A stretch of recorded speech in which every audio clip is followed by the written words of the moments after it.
Jesu Kristu inkosi bazalwane uyabusa uyabuya masinyane.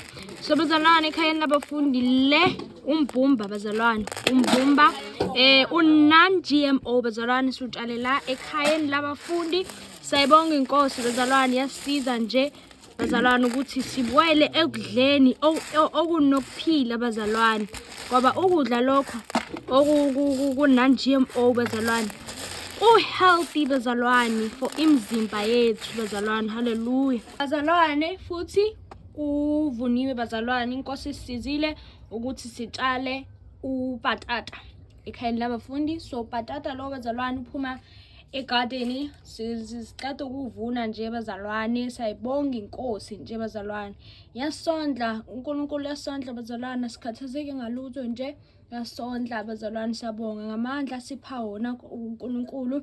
Hallelujah. So nalana next to ipatata khona umdumbulu, amadombe lana amadumbe bazalwane. Hallelujah. Ukudla kunokuphila bazalwane ulokho bazalwane, not amabheka la besiyadla la ama chicken licken. Ukudla lokho wona kunokuphila.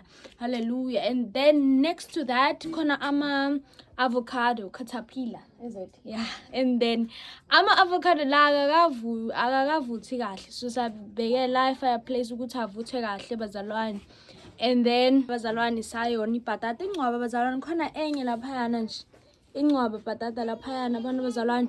Kuningi nje kuningi for abafundi baka Jesu Kristu. And then lana umdumbulu lo bazalwane, umnandi umdumbulu bazalwane. Yazi mawukudlile nje wasutha nje the whole day wasutha.